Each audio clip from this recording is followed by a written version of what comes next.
আলহামদুলিল্লাহ অনেক ভালো লাগতেছে। আমরা এসেছি অনেক মাদ্রাসা থেকে ছাত্ররা এসেছে। এক সময় তো ঢাকা বিশ্ববিদ্যালয়ে টুপিওয়ালা দাড়িওয়ালা মানুষ ভয় পেত এবং সেখানে তাদেরকে বিভিন্নভাবে নিগৃহীত করা হতো। সেই যুগটা চলে গেছে আলহামদুলিল্লাহ।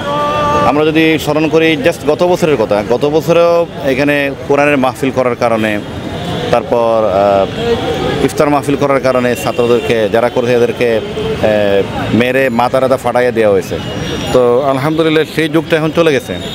আমাদের এটা দেখে খুব ভালো লাগতেছে যে মানুষ এসেছে এবং তারা স্বতঃস্ফূর্ত হয়েছে তার ধর্মের কথা, তার বক্তব্য সে প্রচার করতেছে, সে কোরআনের চর্চা হচ্ছে। এটা আমাদের কাছে ভালো লাগতেছে। কর্তৃপক্ষ তো বাধা দিয়েছে, এরপরে হলো যে ওনারা ইসলামী কোনো কাজ করতে দিবে না, ইসলামী ব্র্যান্ডিং করতে দিবে না ঢাকা বিশ্ববিদ্যালয়কে। অথচ ঢাকা বিশ্ববিদ্যালয়টা মুসলমানদের জন্যই হয়েছিল। এখানে নওয়াজ সলিমুল্লাহ উনি ওনার একান্ত প্রচেষ্টায় এখানে ঢাকা বিশ্ববিদ্যালয় হয়েছে। সেখানে নওয়াজ সলিমুল্লাহর নাম নিতেই নারাজ ঢাকা বিশ্ববিদ্যালয় কর্তৃপক্ষ। যিনি রবীন্দ্রনাথ ঠাকুর তিনি কলকাতায় প্রোগ্রাম করেছেন যে ঢাকায় যেন কোনো বিশ্ববিদ্যালয় না হয়। মুসলমানরা হচ্ছে চাষা পোষা, এদের জন্য একটা কলেজ হইলে, কৃষি কলেজ হইলে হয়, এদের জন্য কেন বিশ্ববিদ্যালয় করা হবে? এইগুলো নিয়ে প্রোগ্রাম হয়েছে। সেই সভায় সভাপতিত্ব করেছেন রবীন্দ্রনাথ ঠাকুর। তো ওনাকে রবীন্দ্রনাথ ঠাকুরকে নিয়ে তো অনেক কাজ হয় ঢাকা বিশ্ববিদ্যালয়ে। আমরা বলতেছি না ওনাকে ভাতা দেওয়ার জন্য, করেন, কিন্তু যে লোকটা যার প্রচেষ্টা এই ঢাকা বিশ্ববিদ্যালয় তার নাম নিতে ওনারা নারাজ। তো আমরা চাই যে এরপরে দেখা যায় বিভিন্ন সময় ছাত্রীদেরকে তাদেরকে সে তার ধর্মী হেজাব, তার নিকাব, তার পর্দা, এগুলো নিয়ে বিভিন্ন সময় ওনাদের অ্যালার্জি থাকে শিক্ষকদের। আমরা চাই যে সবাই যার যার মতো ধর্ম পালন করুক।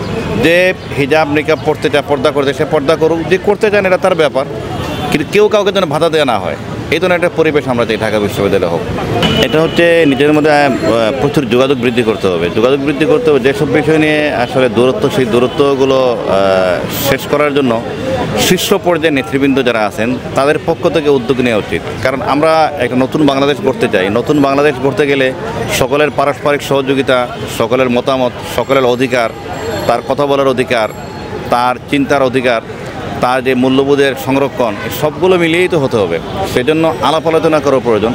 আর যদি আলাপ আলোচনা না করি তাহলে বারবার এখানে ফেসিবাদ আসবে, বারবার ধর্মবিরোধী, দেশবিরোধী শক্তি এখানে তৈরি হবে, এগুলো বারবার আসবে। সেজন্য যত কিছুই হোক নিজেদের মধ্যে আলাপ আলোচনা করা উচিত।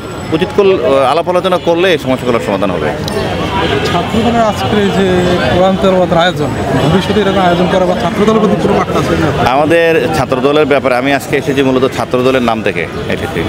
যে ছাত্রদল বা এই জুলাই বিপ্লবোত্তর সময়ে ছাত্রদল বা বিএনপির বেশ কিছু ভূমিকা নিয়ে অনেকের অনেক কথা আছে, কিন্তু এটা তো সত্যি যে ছাত্রদল হচ্ছে বা বিএনপি হচ্ছে শহীদ জিয়া রহমানের তৈরি করা দল।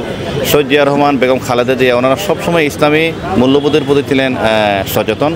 ইভেন আমরা দেখি যে যখন শাহবাগে গণজাগরণ মঞ্চ তৈরি হলো, সেই সময় খালেদা জিয়া নিজে আলাদা একটি মঞ্চ করার জন্য উনি বলেছিলেন। তো তিনি কত দূরদর্শী একজন মানুষ, এবং সেখানে ছাত্রদলের উদ্যোগে যে আয়োজন হয়েছে এটাকে আমরা অ্যাপ্রিসিয়েট করি, এটাকে ধন্যবাদ জানাই। এবং আমরা চাই যে ছাত্রদল আরও কিছু কাজ করুক যেগুলো হচ্ছে এদেশের গণমানুষের জন্য তাদের মূল্যবোধ, তাদের ধর্ম, তাদের চিন্তার প্রতিনিধিত্ব করে। এই জন্য কাজ হওয়া উচিত।